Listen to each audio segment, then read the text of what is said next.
On est aujourd'hui le mercredi 3 février et le 19 Shvat et on prend à la fin de la paracha, on est le 4e cours de Yitro et on va prendre les derniers versets de la paracha.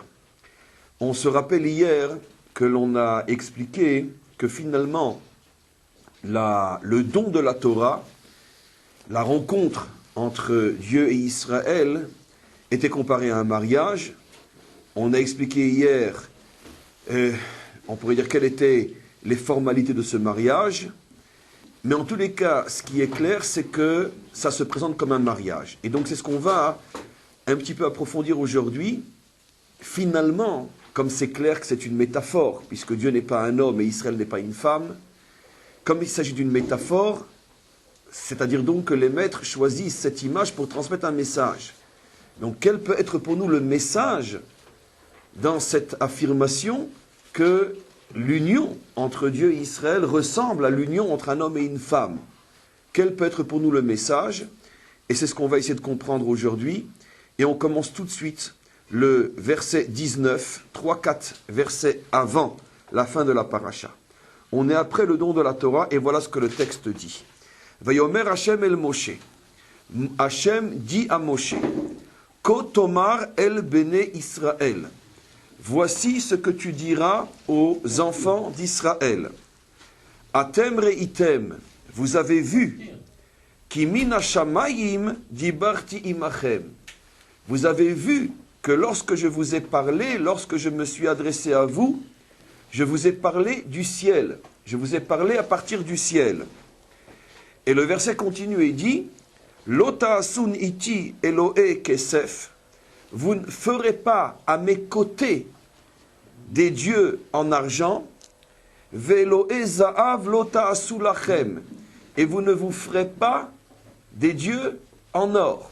Un verset extrêmement mystérieux dans sa formulation, comme vous le savez déjà maintenant, dès qu'on ouvre un petit peu les yeux sur un verset, on voit, on ressent immédiatement que le texte crie à la recherche, à la compréhension, puisqu'il est formulé de telle manière que aucun œil attentif ne peut passer à côté de l'incitation à la recherche du message. Et pourquoi ? Puisque qu'est-ce que signifie « ne faites pas avec moi, à mes côtés, des dieux en argent et ne vous faites pas des dieux en or ». D'abord, que peut signifier un dieu en argent et un dieu en or? Tout simplement parce que, en vérité, même un dieu en carton, c'est interdit de le faire. Donc en vérité, si la Torah ici a l'unique intention de nous interdire l'idolâtrie, d'abord, ça a déjà été dit dans les 10 commandements, c'est l'essence même des 10 commandements. Et deuxièmement, si déjà tu interdis l'idolâtrie, pourquoi présenter uniquement l'or et l'argent? Première question. Deuxième question, pourquoi cette différence? Quand il s'agit d'un dieu en argent, ne le faites pas à mes côtés. Et lorsqu'il s'agit d'un dieu en or, on dit seulement ne faites pas un dieu en or. Pourquoi n'est-il pas dit dans les deux cas à mes côtés ou ne faites pas tout simplement? Donc pourquoi cette anomalie dans le verset?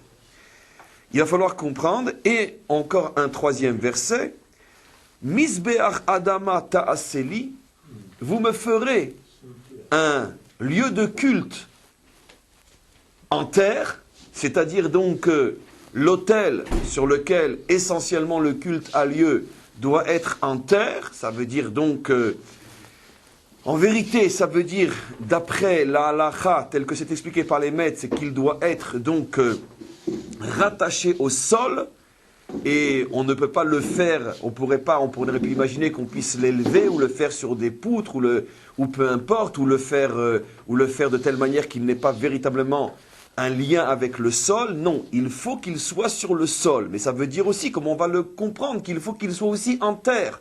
En terre, ça veut dire en minéral, en pierre par exemple, comme on va le voir tout de suite. C'est pour ça que le mot terre fait allusion à tout ce qui est minéral.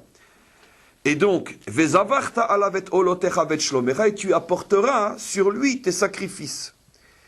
Et encore un verset, Ve'im, verset 22, l'avant-dernier, Ve'im isbeach avanim ta'aseli, et lorsque tu me feras un autel en pierre, lotivne etem gazit.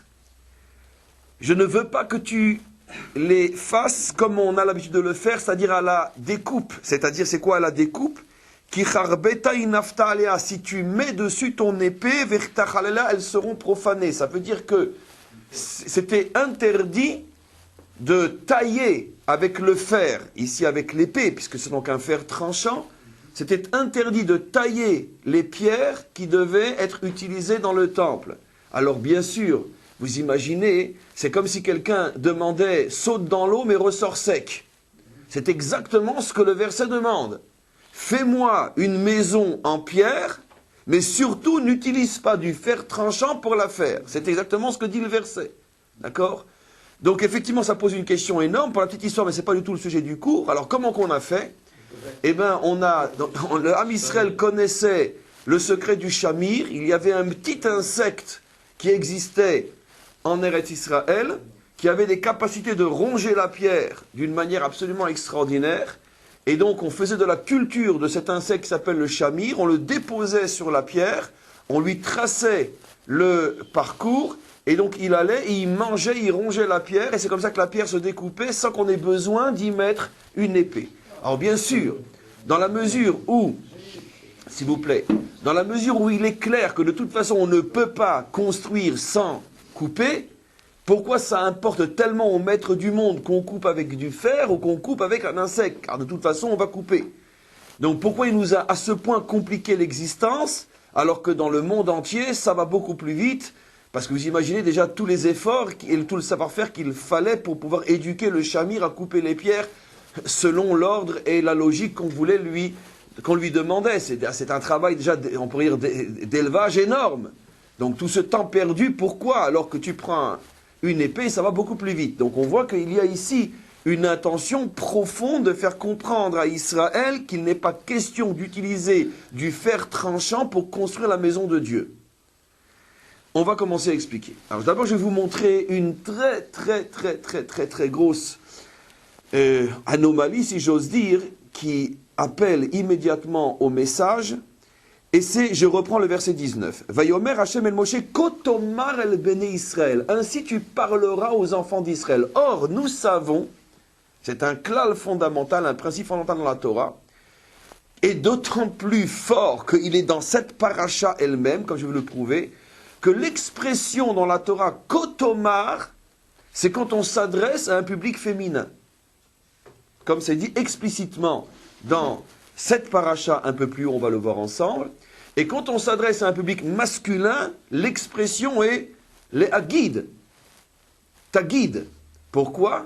Rashi explique sur place pourquoi. Parce que l'expression « kotomar », bon, c'est de l'hébreu à un haut niveau, il faut le connaître, un point c'est tout, ça ne se discute pas, c'est comme ça.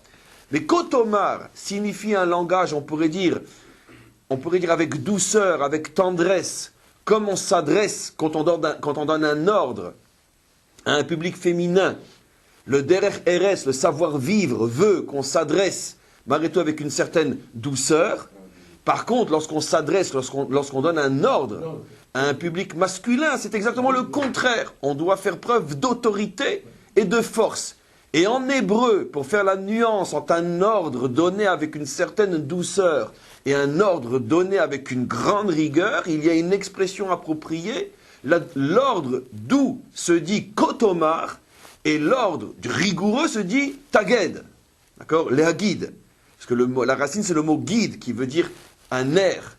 Un air, c'est quelque chose qui est très dur. Et donc, ou même peut-être ça suggère qu'on fait pression sur ses nerfs, comme un soldat, on le presse parce qu'on veut l'éduquer et on veut lui apprendre la discipline. Donc en tous les cas, d'où on le sait de la Torah elle-même. Vous revenez bien en arrière, on est dans le chapitre 19 et le verset 3, il est dit là-bas, où Moshe Allah Elohim, on est juste avant le don de la Torah, Moshe monte vers Dieu, Vayikra elav Hashem, et Dieu s'adresse à lui, Minahar à partir de la montagne, les morts, il lui dit, Kotomar le bet Yaakov, vetaged le bnei Israël. Ainsi tu annonceras, tu parleras à la maison de Yaakov, et ainsi tu parleras aux enfants d'Israël. Et Rashi sur place, vous le verrez, pose la question, pourquoi on dit d'abord Kotomar et après on dit Taged? Et pourquoi quand c'est Kotomar, c'est Beth Yaakov, et quand c'est Taged, c'est les Bnei Israël? Rachi explique sur place en bon français, d'accord? Beth Yaakov, c'est le public féminin qui s'appelle Baït, la maison. Beito zo ishto, la maison d'un homme, c'est son épouse, ou l'épouse est la maison de l'homme. Donc, puisqu'ici on parle de Beth Yaakov, la maison de Yaakov, c'est le public féminin.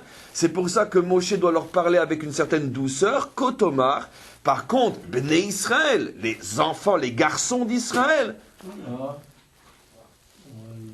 Ah, zut. Non, c'est pas grave. Par contre, ah si, il faut absolument la lumière là.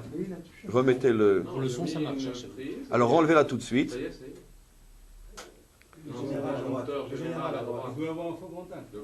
Par contre... Le gros. Celui-là, là, voilà. Non, excuse-moi, je suis ingénieur PC, je peux le mouler.